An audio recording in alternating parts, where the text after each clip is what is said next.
El amanecer cae espeso sobre la plantación como una lona húmeda. El suelo aún guarda el frío de la noche y huele a estiércol pisado, sudor rancio y madera vieja.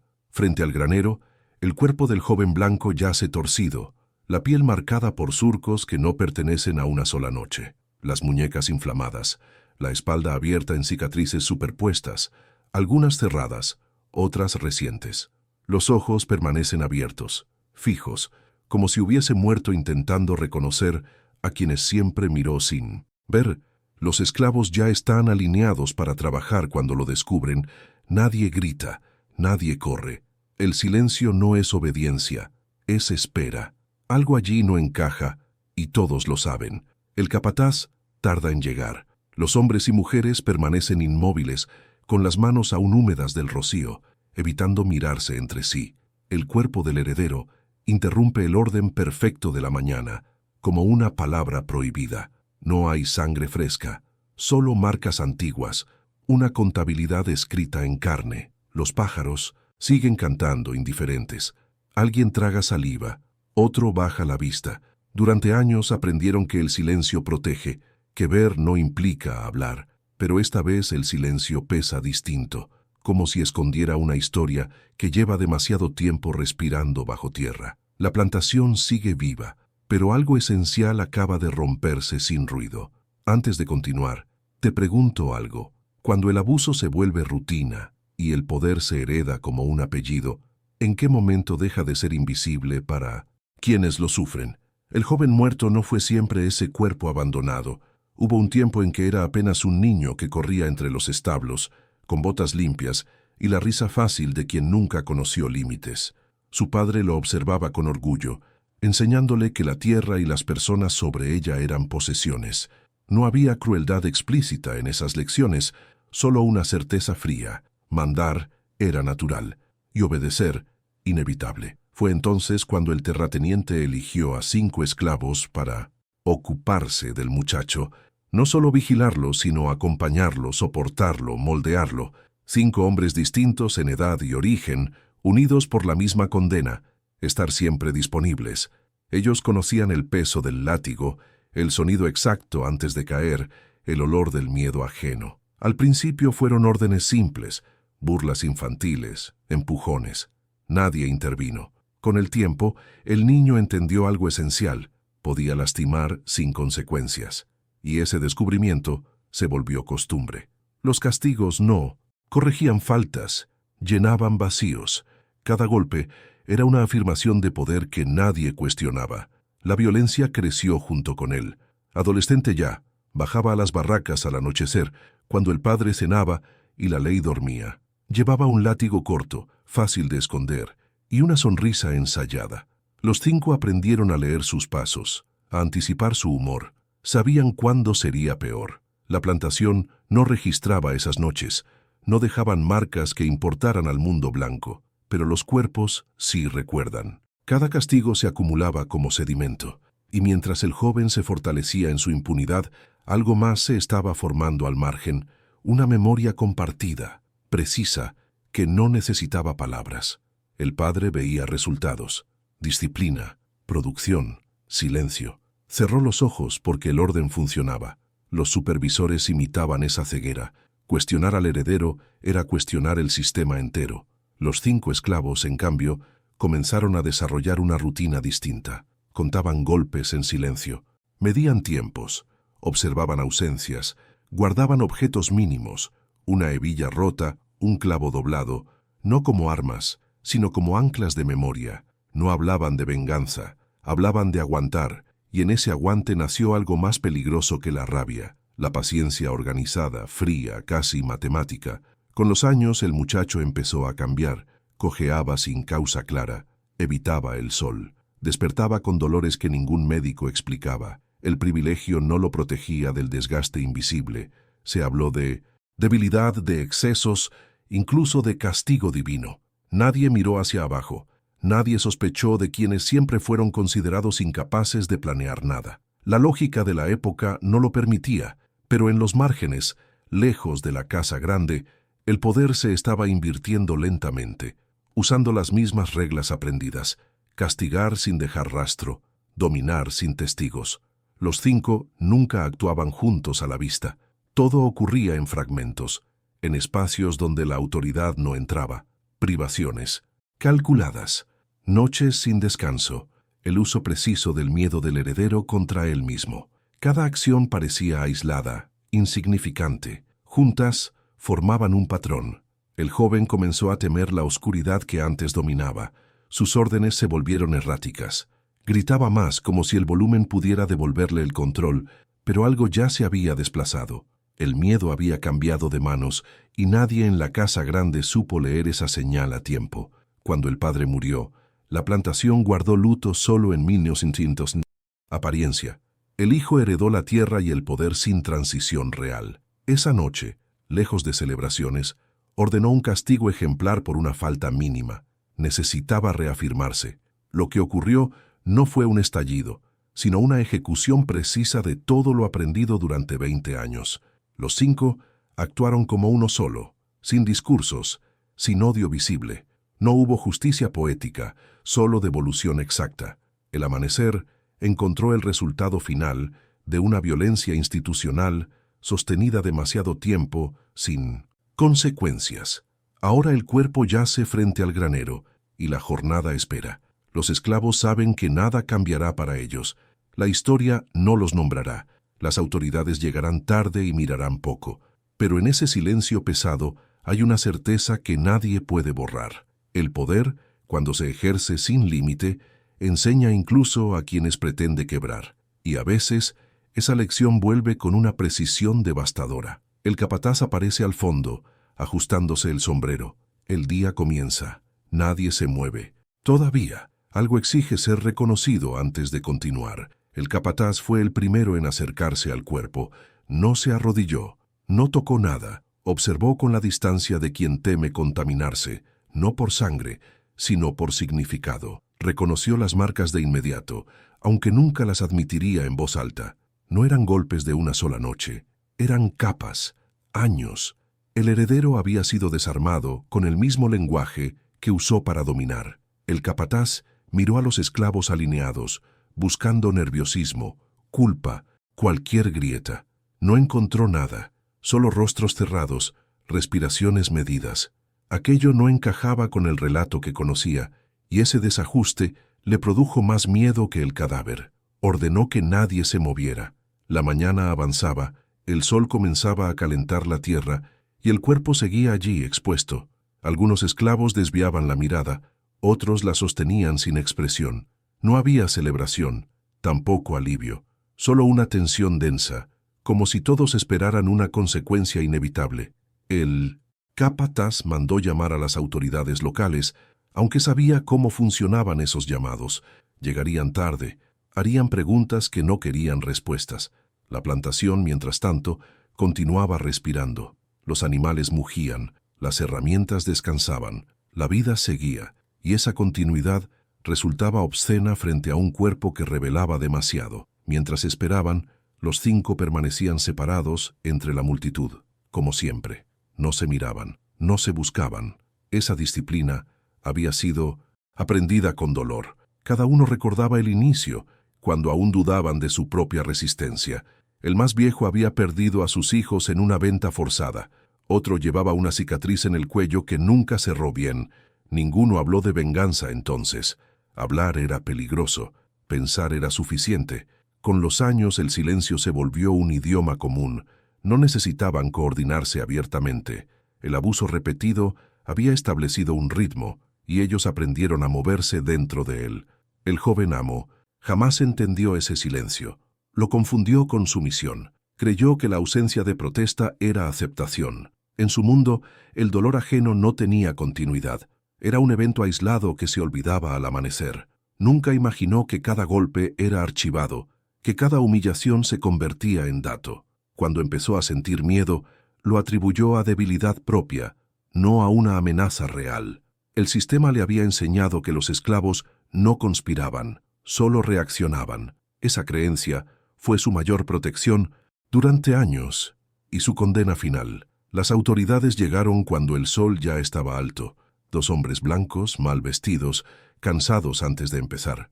Miraron el cuerpo con una curiosidad superficial, más interesados en cerrar el asunto que en abrir preguntas. Tomaron notas vagas, preguntaron sin insistir. Nadie acusó a nadie. El capataz habló de enfermedad, de excesos, de mala fortuna. Era un guión conocido. Uno de los oficiales asintió, aliviado. Investigar de verdad habría significado reconocer fallas profundas. Y el sistema no se sostiene mirando sus propias grietas.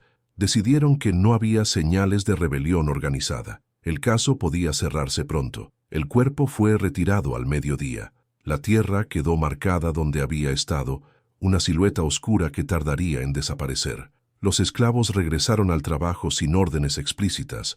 Nadie habló del tema. Sin embargo, algo había cambiado. No en las leyes, no en los castigos visibles, sino en la percepción íntima del poder. El miedo ya no fluía en una sola dirección. Cada golpe futuro, cada amenaza, cargaría con una memoria nueva. Los 5 lo sabían. No habían ganado nada tangible, pero habían demostrado, incluso sin palabras, que el abuso constante enseña métodos tan eficaces como crueles. Esa noche, la casa grande permaneció en silencio, sin heredero, sin celebraciones, sin luto verdadero. El capataz bebió más de lo habitual. No podía quitarse de la cabeza las marcas del cuerpo. Eran demasiado precisas, demasiado familiares. Recordaban castigos que él mismo había presenciado, aplicado, normalizado. Por primera vez, una duda se filtró. ¿Y si el orden que defendía no era tan estable como creía? Sacudió la cabeza como si pudiera expulsar esa idea. Pensar así era peligroso. El sistema exige fe ciega, incluso cuando la evidencia yace frente al granero. Los 5 esclavos no se reunieron esa noche. No hubo palabras finales ni miradas cómplices. Cada uno regresó a su espacio asignado, cargando el peso de lo ocurrido. No había alivio emocional. La violencia no sana, solo se redistribuye. Algunos recordaron golpes antiguos con una claridad inesperada. Otros sintieron un vacío extraño, como si una tarea largamente sostenida hubiera terminado sin ceremonia. Sabían que la respuesta del sistema no sería justicia, sino dispersión, castigar sin reconocer, borrar sin entender. Y aún así, ninguno se arrepintió. Lo hecho no podía deshacerse, y tampoco necesitaba explicación. Días después, llegó la orden. Los 5 serían vendidos, no como castigo explícito, sino como medida preventiva. Separarlos era la forma más efectiva de negar cualquier narrativa peligrosa. Cada uno fue enviado a una plantación distinta, con nuevos amos, nuevas reglas, el mismo silencio. Nadie mencionó al heredero. Nadie habló de venganza. La historia oficial se ajustó sin dificultad. Un joven enfermizo, una muerte desafortunada. El sistema respiró aliviado. Había evitado mirarse al espejo una vez más, convencido de que eso bastaba para seguir funcionando. Sin embargo, el lugar conservó huellas. El granero quedó marcado por una viga astillada, con nudos de cuerda visibles.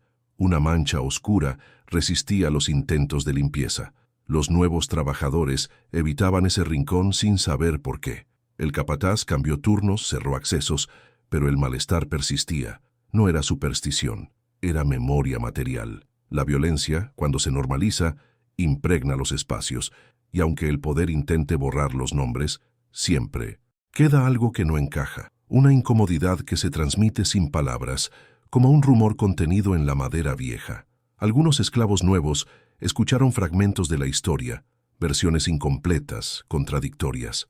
Un castigo que salió mal, un heredero débil. Nadie hablaba de los 5. El silencio los protegía incluso en la ausencia. Cada versión omitía lo esencial, que durante 20 años la violencia fue tolerada porque servía al orden, y que cuando regresó, lo hizo sin espectáculo, sin consignas, con la misma frialdad aprendida. Esa omisión era deliberada.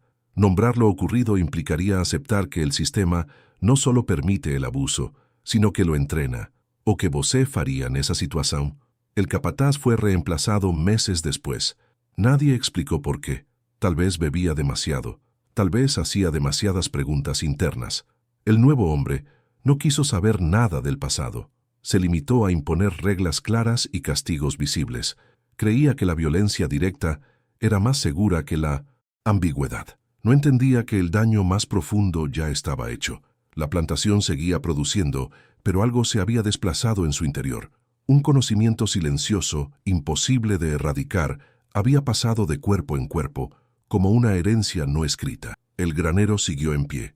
Años después, cuando nadie recordaba el nombre del heredero, la viga seguía allí, marcada. Quien pasaba cerca sentía una incomodidad difícil de explicar. No era miedo, era reconocimiento, como si el lugar exigiera ser leído correctamente. La historia oficial nunca cambiaría, pero la materia conserva lo que el poder niega. Y en esa persistencia muda, sin justicia ni redención, la violencia institucional quedaba expuesta como lo que siempre fue, una lección brutal que nunca deja de enseñarse, incluso cuando nadie quiere escuchar. A uno de los 5 lo enviaron río arriba, a una plantación de caña donde el aire era más pesado y el trabajo comenzaba antes de que amaneciera. El viaje en carromato fue silencioso, con las muñecas atadas y el cuerpo ya acostumbrado a no pedir nada. Al llegar, lo registraron como si fuera mercancía. Edad aproximada, fuerza útil, ninguna historia. Nadie preguntó de dónde venía. Nadie quería saber. El nuevo amo habló de disciplina y orden, palabras conocidas. El hombre escuchó sin reacción visible. Había aprendido que sobrevivir implicaba borrar el pasado del rostro, aunque siguiera intacto por dentro, esperando el momento de ser recordado. Otro fue vendido a una finca más pequeña, administrada por un viudo obsesionado con la obediencia. Allí los castigos eran públicos, diseñados para enseñar con espectáculo. El hombre observaba con atención quirúrgica. Sabía medir tiempos, anticipar errores, leer la respiración del amo. No buscaba revancha, buscaba control sobre lo único que le quedaba, su reacción. Las noches eran largas, llenas de recuerdos que no pedían permiso. Pensaba en el granero, en la madera húmeda, en el peso exacto de cada golpe devuelto. No como orgullo, sino como referencia. Algo que le demostraba que el abuso no es invencible, solo persistente. El tercero terminó en un campo donde los esclavos cambiaban con frecuencia. Allí, el anonimato era una forma de protección. Nadie lo conocía lo suficiente para provocarlo. Aprendió a moverse sin destacar, a desaparecer entre filas de cuerpos exhaustos. Cuando escuchaba historias de amos crueles, no intervenía, no advertía. Cada quien debía aprender a su ritmo, como él lo había hecho. Esa distancia no era indiferencia, era una coraza. Hablar del pasado podía atraer preguntas y las preguntas siempre terminan en castigo. El silencio seguía siendo su idioma más seguro. El cuarto fue enviado lejos, a una región donde el clima era más frío y la tierra menos fértil. El trabajo era distinto, pero la lógica idéntica. Allí, el hombre envejeció rápido. Sus manos se endurecieron, su espalda se encorvó. Nadie sabía que había sido testigo de algo irrepetible. En las noches, al cerrar los ojos, veía el cuerpo del heredero no como un triunfo, sino como un final inevitable. La violencia, pensaba, no había sido creada por ellos, solo había cambiado de dirección por un instante. Esa conciencia lo mantenía alerta, nunca satisfecho. El último de los 5 fue vendido a una casa urbana, lejos del campo. Allí, la violencia era más silenciosa, más sofisticada. No había látigos a la vista, pero sí humillaciones constantes, negaciones pequeñas, castigos invisibles. El hombre comprendió rápido que el poder adopta distintas formas según el espacio. Recordaba al joven amo con una claridad incómoda. No sentía odio, sentía una comprensión amarga. El sistema produce a sus ejecutores con la misma eficiencia con la que produce víctimas. Y mientras ese sistema siguiera intacto, las historias se repetirían con otros nombres. Años después, en la plantación original, nadie hablaba ya del heredero. El granero seguía siendo usado, aunque evitado. Los nuevos esclavos no sabían por qué. Sentían una presión extra al pasar cerca. La madera crujía de una forma particular, como si guardara peso. El capataz nuevo imponía castigos rápidos, sin ritual. Creía que la previsibilidad mantenía el orden. No entendía que el verdadero quiebre no había sido la muerte del joven, sino la revelación silenciosa de que el poder puede ser aprendido, incluso por quienes son obligados a obedecer. Con el tiempo, pequeños incidentes comenzaron a ocurrir. Herramientas que desaparecían, animales mal atados, retrasos mínimos en la cosecha, nada que pudiera llamarse rebelión, nada que justificara represalias masivas, pero suficiente para generar irritación. El nuevo capataz endureció las reglas, aumentó la vigilancia, no veía un patrón, solo resistencia dispersa. No sospechaba que la lección había sido absorbida de otra manera, no como violencia frontal, sino como desgaste. El sistema se mantenía, pero a un costo mayor, invisible para quienes solo medían resultados inmediatos. Uno de los nuevos esclavos, joven, preguntó una noche por qué evitaban el granero al amanecer. Nadie respondió. Un hombre mayor solo dijo: ese lugar ya enseñó lo que tenía que enseñar. No explicó más. No hacía falta. La transmisión del conocimiento no siempre requiere detalles. A veces basta con una advertencia vaga, con una incomodidad compartida. El joven entendió que había historias que no se cuentan completas porque hacerlo implica revivirlas, y que, en ciertos contextos, recordar demasiado puede ser tan peligroso como olvidar. En la ciudad, el quinto esclavo escuchó rumores sobre su antigua plantación, versiones distorsionadas, casi anecdóticas, un heredero débil, una muerte sin responsables. Sonrió por dentro, no por satisfacción, sino por ironía. El sistema había logrado lo que mejor hacía: vaciar de significado un evento perturbador, convertirlo en nota al margen.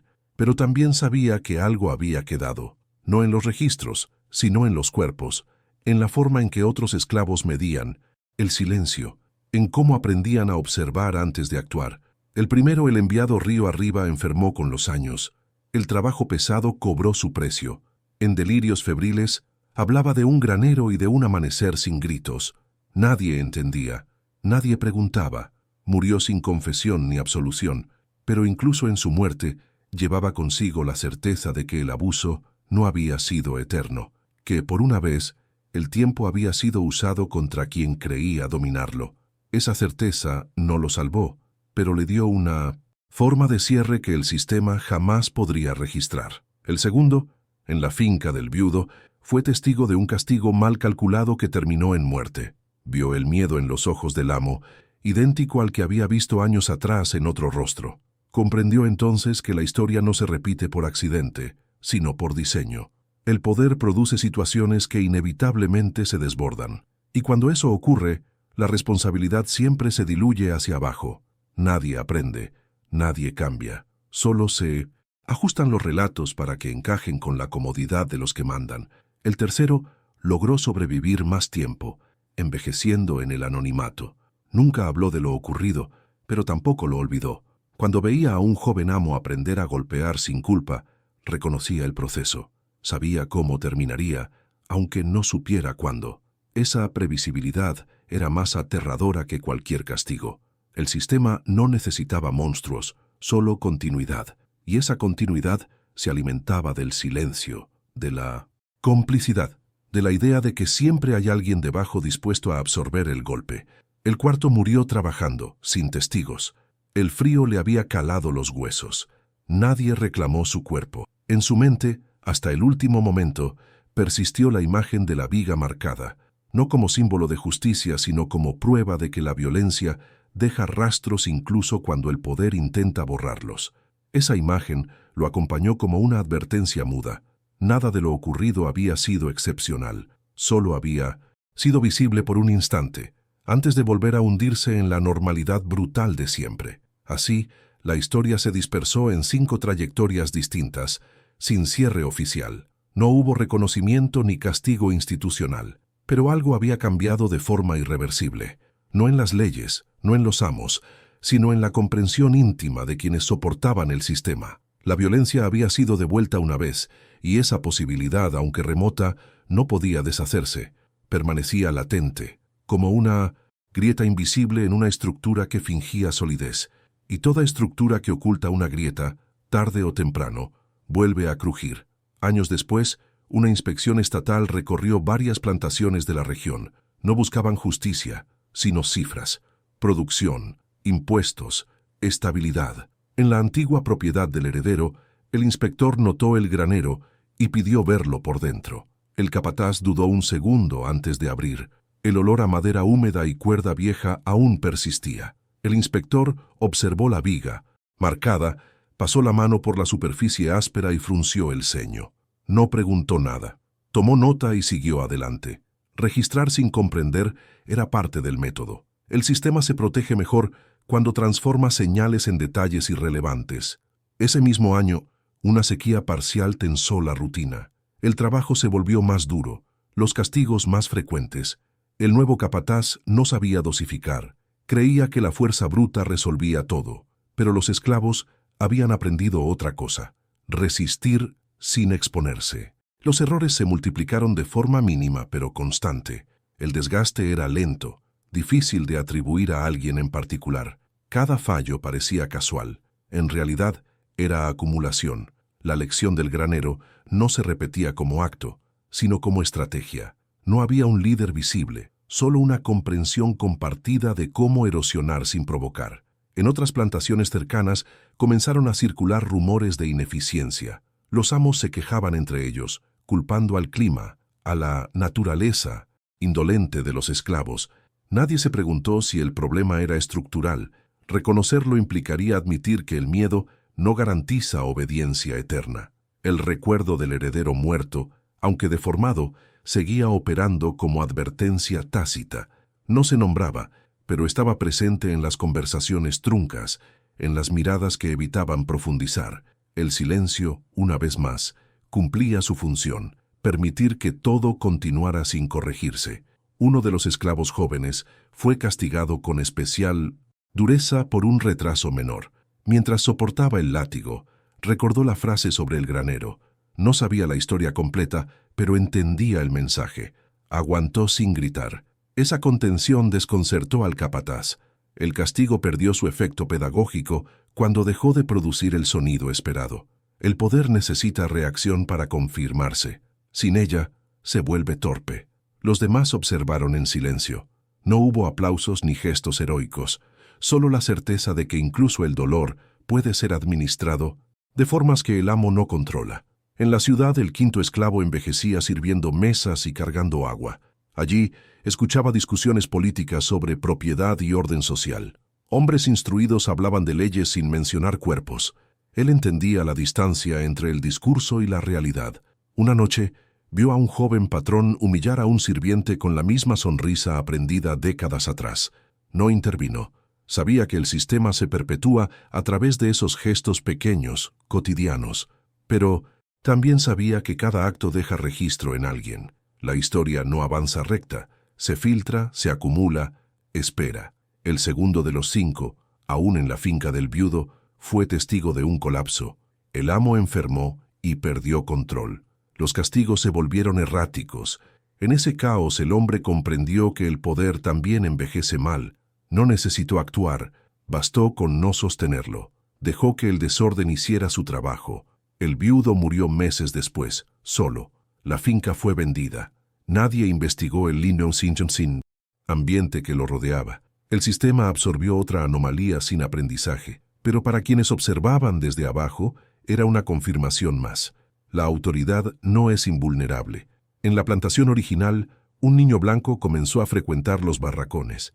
Hijo de un nuevo dueño, curioso, imitaba gestos que había visto. Los esclavos se tensaron, reconocían el inicio de un ciclo. El capataz lo permitió, sonriendo. Nadie dijo nada, pero algo había cambiado respecto a 20 años atrás. Los esclavos ya no miraban al suelo. Observaban al niño con atención fría, sin desafío, sin sumisión exagerada. El poder incipiente era detectado temprano, no para confrontarlo, sino para entenderlo. La memoria colectiva afinaba la percepción. Una noche, el niño se lastimó solo, jugando. Gritó acusando a un esclavo cercano.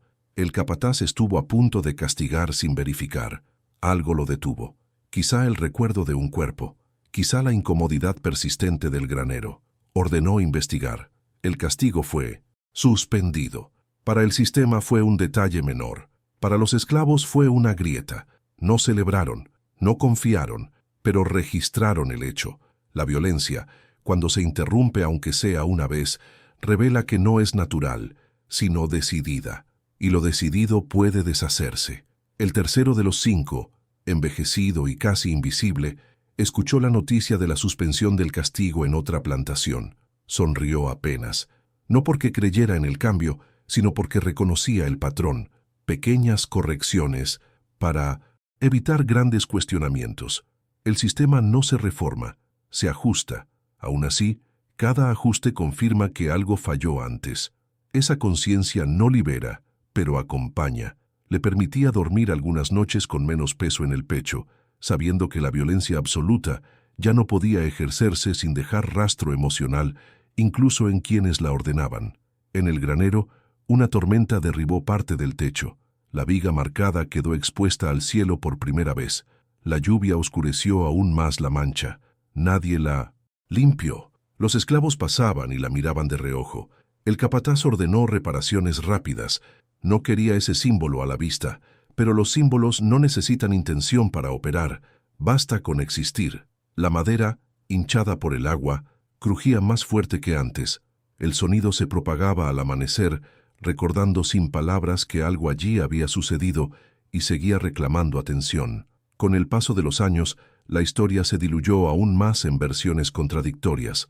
Para algunos fue un accidente, para otros una enfermedad. La verdad nunca fue necesaria para que el sistema continuara. Sin embargo, entre los esclavos, la memoria se transmitía como advertencia práctica. No hablaban de venganza, hablaban de observar, de esperar, de entender el ritmo del poder. Esa transmisión no aparecía en registros, pero moldeaba conductas.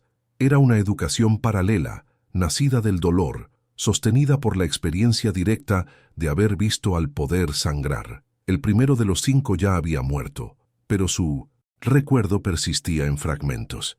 Un hombre que contaba golpes, otro que enseñaba a medir silencios. Ninguno era nombrado. La individualidad se disolvía en función de la lección. El sistema teme a los nombres porque los nombres permiten reclamar historias. Sin ellos, la memoria se vuelve más resistente, menos atacable. No hay a quien acusar ni a quien absolver. Solo queda el hecho desnudo de que la violencia tolerada regresa, tarde o temprano, al lugar donde fue sembrada. Algunos amos jóvenes, educados en ciudades, hablaban de reformas, mejores condiciones, castigos más humanos. No cuestionaban la estructura, solo su apariencia. Los esclavos escuchaban sin expectativa. Sabían que el lenguaje cambia antes que la práctica. Aún así, cada palabra suavizada era una concesión arrancada por el desgaste acumulado. Nada de eso habría ocurrido sin episodios incómodos que el poder prefería olvidar. La muerte del heredero, aunque enterrada, seguía operando como antecedente incómodo, un límite no declarado que nadie quería volver a cruzar. Así, el tiempo avanzó sin justicia formal, pero no sin consecuencias. La plantación seguía en pie, el sistema también. Sin embargo, ya no era intacto. Había aprendido a temer ciertos silencios, a evitar ciertos excesos. La violencia seguía existiendo, pero con cautela, no por humanidad, sino por memoria. Y esa memoria, nacida en un amanecer espeso frente a un granero, demostraba que incluso dentro de estructuras diseñadas para oprimir, los actos dejan huellas que el poder no puede borrar del todo, aunque finja no verlas. Con el paso de las décadas, la plantación cambió de manos varias veces. Nuevos nombres en los registros, nuevas firmas en documentos que nadie leía completo. La tierra seguía produciendo, los cuerpos también. El granero permanecía, reparado a medias, siempre funcional, nunca renovado del todo. Había lugares que no convenía modernizar. Los nuevos dueños sentían una incomodidad difícil de explicar, una resistencia sorda cada vez que pensaban en derribarlo. Decían que no valía la pena el gasto. En realidad era otra cosa. Incluso sin conocer la historia, intuían que remover ciertas estructuras implicaba despertar preguntas que el sistema prefería mantener dormidas. Los esclavos más jóvenes aprendían rápido dónde no hablar y cuándo bajar la voz. No necesitaban relatos completos. Bastaban gestos, silencios, miradas prolongadas hacia la viga marcada. La educación no estaba en palabras, sino en la observación diaria de los límites. Sabían que la violencia no desaparece, solo se administra, y que en ocasiones esa administración falla. No se hablaba de heroísmo ni de justicia, se hablaba de supervivencia lúcida, de entender que el poder no es monolítico, que se sostiene por costumbre y miedo, y que ambas cosas pueden desgastarse si se las obliga a repetirse demasiado. Uno de los antiguos supervisores, ya viejo, regresó un día como visitante. Caminó lento, apoyado en un bastón. Al pasar frente al granero, se detuvo más de lo necesario. Miró la madera, aspiró el aire húmedo y negó con la cabeza. Nunca habló de lo ocurrido, ni siquiera entonces, pero en sus ojos había algo parecido a la culpa tardía, no por el heredero, sino por haber sabido y no haber hecho nada. Esa culpa no buscaba reparación, solo confirmaba que el silencio también es una forma de participación activa en la violencia. En una plantación vecina, un castigo excesivo volvió a terminar en muerte. El rumor viajó rápido, deformado, minimizado. Los amos se reunieron para discutir límites, no por compasión, sino por miedo a la inestabilidad. Nadie mencionó la palabra esclavitud como problema. Hablaron de excesos individuales. Era el mismo mecanismo de siempre, aislar el hecho para salvar la estructura. Sin embargo, cada reunión de ese tipo evidenciaba algo nuevo, la necesidad de justificar lo injustificable. Cuando el poder se ve obligado a explicarse, ya no es tan sólido como pretende. El quinto de los 5 murió en la ciudad sin testigos. Había servido demasiados años para demasiados hombres. En sus últimos días, recordaba fragmentos sueltos, el amanecer, el olor del granero, el silencio alineado. No pensaba en venganza ni en triunfo, pensaba en continuidad, en cómo la violencia se hereda cuando no se confronta. Murió sin nombre en ningún registro importante, pero con una certeza íntima. Lo ocurrido no había sido inútil, no porque hubiera cambiado el mundo, sino porque había introducido una fisura irreparable en una narrativa de poder absoluto.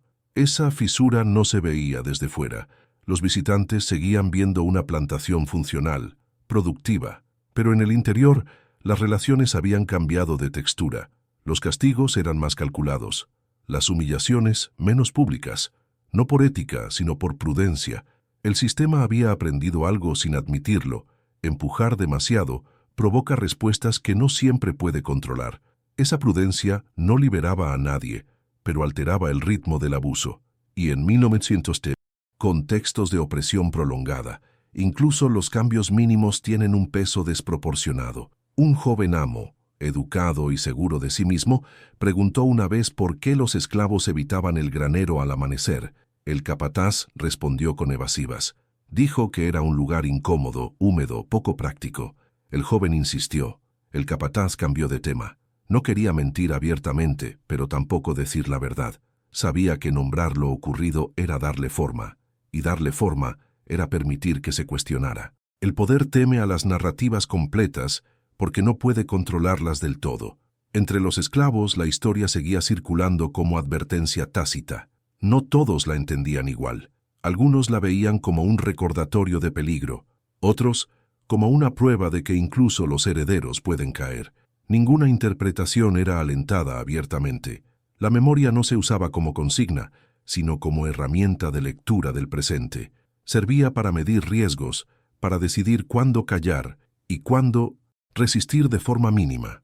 Esa memoria, fragmentada y práctica, era más difícil de erradicar que cualquier discurso articulado. Con el tiempo, las cicatrices del cuerpo del heredero dejaron de ser recordadas con precisión. Se confundieron, se exageraron, se diluyeron, pero la idea central permaneció. Durante 20 años, nadie detuvo la violencia porque beneficiaba al orden, y cuando regresó, el sistema prefirió no verla. Esa idea, aunque nunca formulada así, guiaba comportamientos. Era una lección amarga pero clara. La injusticia no necesita maldad constante, necesita rutina y silencio, y ambos habían sido abundantes durante demasiado tiempo. En una mañana cualquiera, un esclavo dejó una herramienta apoyada contra la viga marcada. Al regresar horas después seguía allí. Nadie la había tocado. Nadie se atrevía a mover nada en ese punto exacto. El gesto era mínimo, casi ridículo, pero mostraba hasta qué punto el lugar había adquirido una carga simbólica involuntaria. No era respeto, era reconocimiento, como si la madera misma exigiera cautela. Los espacios también educan, y ese granero había enseñado sin palabras a generaciones enteras. Los registros oficiales jamás incluyeron el episodio. No convenía. Las historias que cuestionan la legitimidad del poder son archivadas en la nada. Sin embargo, la ausencia también es una forma de presencia. Aquello que no se nombra adquiere un peso distinto, se infiltra en gestos, en decisiones, en temores inexplicables.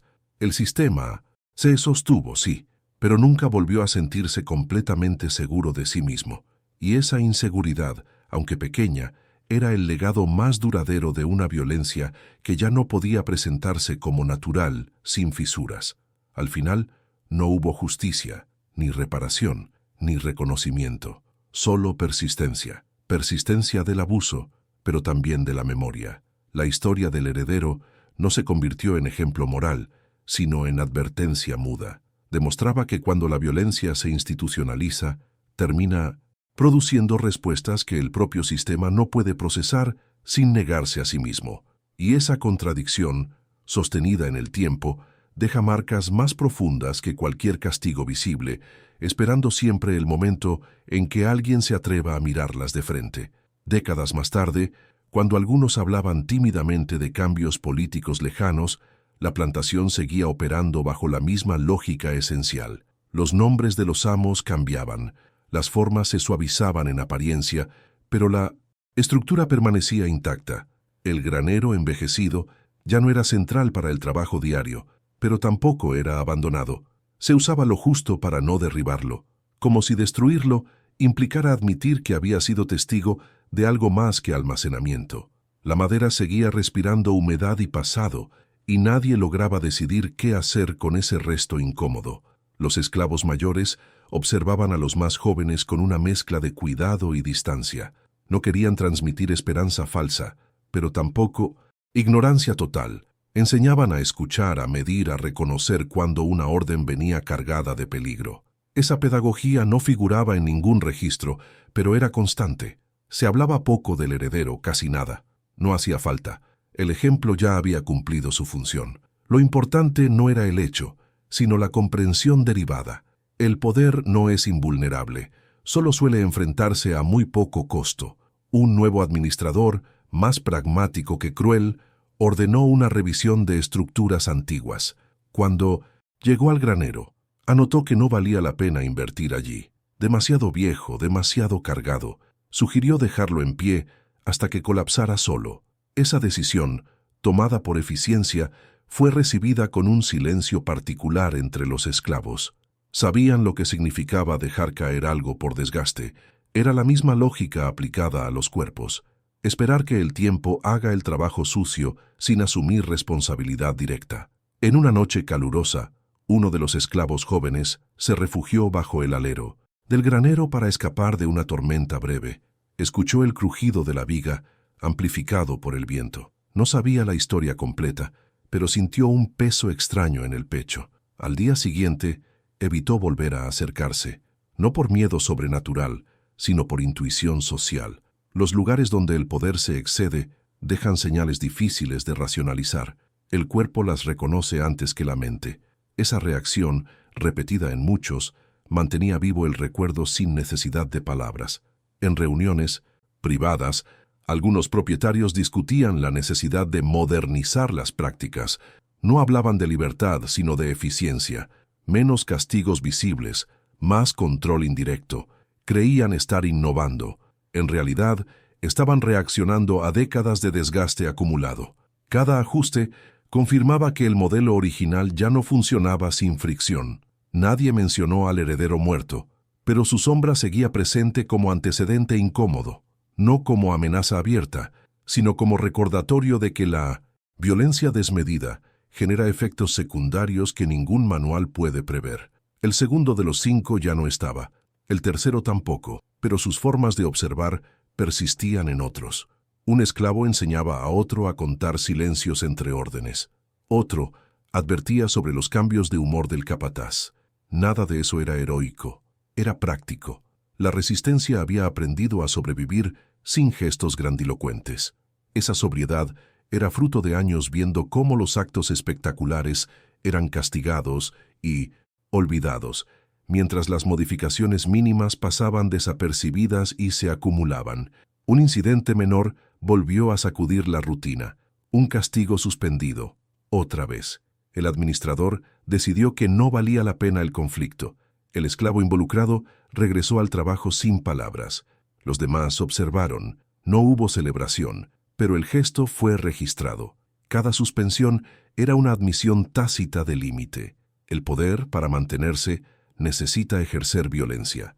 Pero cuando empieza a calcular, demasiado revela que ya no se siente seguro de sí mismo. Esa inseguridad era el terreno fértil donde crecían las fisuras. El granero empezó a inclinarse levemente con los años. Nadie lo reparó, nadie lo derribó. Quedó en un estado intermedio, como la propia historia que contenía. Los esclavos pasaban y ajustaban el paso, casi imperceptiblemente. El administrador lo notó, pero no preguntó. Hay preguntas que amenazan con abrir narrativas que no se pueden cerrar fácilmente. El silencio volvió a ser la herramienta preferida para conservar el orden, aunque ya no garantizara tranquilidad. En el entorno comenzaron a circular historias de cambios más grandes, de conflictos lejanos, de sistemas cuestionados. Llegaban fragmentadas, incompletas. Los esclavos escuchaban con cautela. Sabían que los relatos externos no borran la violencia interna de inmediato. Aún así, cada noticia era evaluada a la luz de una experiencia concreta. El sistema solo cede cuando se ve forzado, nunca por convicción. Moral. Esa lectura nacida del dolor acumulado los hacía menos ingenuos y más atentos. Un anciano esclavo que había escuchado la historia del heredero de segunda mano murió una mañana cerca del granero. No fue castigado ni atendido, simplemente cayó. Al retirar el cuerpo, alguien notó que había quedado apoyado en la viga marcada. El gesto fue involuntario, pero perturbador. Nadie comentó nada. El administrador ordenó limpiar y seguir. Sin embargo, durante días, ese punto exacto fue evitado con mayor cuidado, como si el lugar reclamara de nuevo su condición de archivo silencioso. La plantación ya no era tan eficiente como antes. Los registros mostraban pequeñas pérdidas constantes. Nada alarmante, nada que justificara una revisión profunda. El sistema tolera la erosión mientras no amenace el conjunto, pero esa tolerancia también es un síntoma. Indica que el control absoluto ya no es posible sin costos crecientes. Y esos costos, aunque invisibles para los de arriba, se sienten con claridad en la base, donde cada ajuste se traduce en cuerpos cansados y memorias activas. Así, el tiempo siguió haciendo su trabajo, no como redentor, sino como acumulador. El episodio del heredero no fue el origen de nada, pero sí un punto de inflexión silencioso. Mostró que incluso dentro de un sistema diseñado para no fallar, los excesos dejan rastros que no se disuelven del todo. Y esos rastros, alojados en lugares, gestos y precauciones, continúan operando mucho después de que los nombres se olvidan, preparando el terreno para rupturas que aún no tienen forma. Con los años, el granero dejó de usarse por completo. La inclinación de la estructura lo hacía peligroso, dijeron. Se levantaron depósitos nuevos, más eficientes, sin historia. Nadie lamentó la pérdida, pero nadie se atrevió a desmontarlo del todo. Quedó como un resto incómodo en el paisaje, una sombra de madera que proyectaba algo más que deterioro. Los esclavos más jóvenes lo miraban con curiosidad contenida. Los mayores evitaban explicar. Sabían que hay historias que funcionan mejor cuando no se pronuncian en voz alta, porque así no pueden ser fácilmente desmentidas. Un día, un grupo de trabajadores fue enviado a retirar herramientas viejas del interior.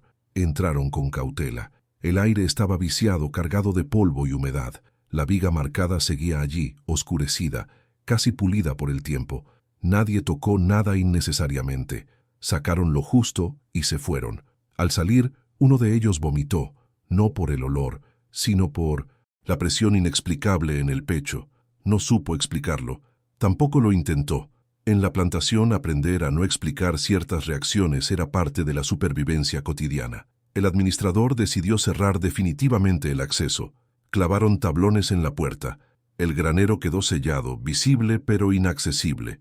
Esa decisión tranquilizó a algunos, inquietó a otros. Sellar no es lo mismo que borrar. Los esclavos entendieron la diferencia. El poder, una vez más, elegía ocultar en lugar de enfrentar. Cada tabla clavada era una admisión muda de que había algo allí que no convenía revisar. El edificio se convirtió en un objeto mudo, cargado de significado no resuelto. Años después, un incendio menor recorrió parte de la plantación. No llegó al granero, pero el humo lo envolvió durante horas. La madera absorbió el olor, lo retuvo. Durante días, el aire alrededor era más denso. Los esclavos pasaban rápido por ese tramo. El fuego no destruyó nada importante, dijeron, pero dejó una señal más. El sistema sobrevivía, sí, pero cada evento extremo parecía buscar ese punto exacto, como si la historia insistiera en volver al lugar donde había sido negada por primera vez. Los cambios políticos finalmente alcanzaron la región, de forma desigual y lenta.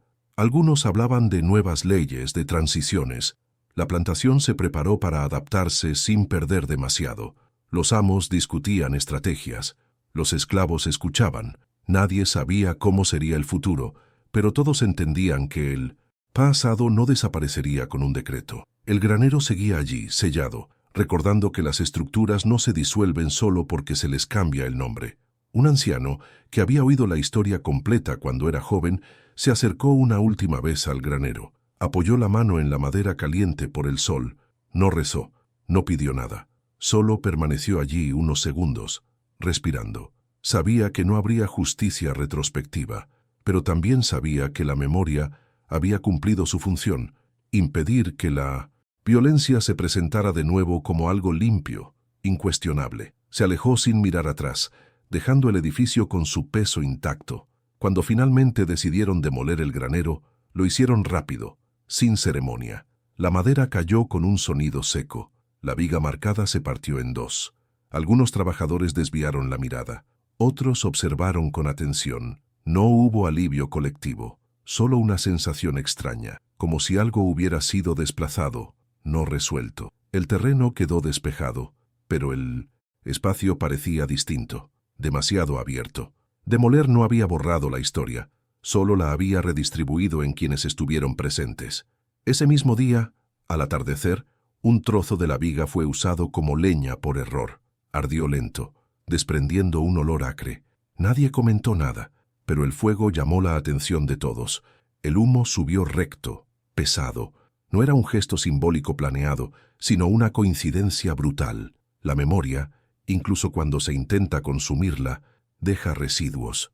Y esos residuos se instalan en los cuerpos, en las respiraciones contenidas, en la certeza silenciosa de que la injusticia no se evapora, se transforma. Cuando el humo se disipó, el terreno quedó silencioso de un modo distinto. No era calma, era vacío. Donde antes había una estructura cargada de memoria, ahora solo quedaba tierra removida y restos de ceniza incrustados en el barro. Los trabajadores retomaron sus tareas sin órdenes claras, midiendo el espacio como si esperaran una reacción que nunca llegó. El sistema seguía en pie, pero había perdido un punto de anclaje. No algo que lo debilitara visiblemente, sino algo que lo obligaba a convivir con una ausencia incómoda, difícil de explicar y aún más difícil de ignorar. Algunos esclavos juraron sentir el olor a madera quemada durante semanas, incluso lejos de allí. No hablaban de ello. Sabían que insistir en ciertos recuerdos atrae problemas, pero el cuerpo recuerda aunque la boca calle. Cada amanecer, al pasar por el espacio vacío, ajustaban el paso como antes lo hacían frente al granero. El hábito persistía sin objeto. Esa persistencia era la prueba de que la violencia deja marcas que no dependen de edificios ni de relatos oficiales. Se alojan en gestos mínimos, en precauciones heredadas, en silencios que nadie enseña explícitamente. Los amos celebraron la limpieza del terreno como un avance. Más espacio, menos riesgos. No comprendían por qué el ambiente se sentía más tenso que antes. Habían eliminado un problema, visible, pero no la causa. La historia del heredero jamás fue discutida en voz alta. Permaneció como un error administrativo, una nota ausente. Sin embargo, en esa omisión se condensaba toda la crítica que el sistema no podía permitirse. Durante 20 años, la violencia fue tolerada porque servía al orden, y cuando regresó, fue negada para salvarlo. Un joven trabajador, que no conocía la historia, preguntó un día por qué nadie usaba ese espacio vacío. Nadie respondió de inmediato. Un hombre mayor dijo solo: «Ahí ya pasó todo lo que tenía que pasar». No explicó más. El joven asintió, entendiendo que algunas respuestas no se desarrollan, se aceptan. Así funciona la memoria en contextos de injusticia prolongada. No ilumina, advierte, no promete justicia.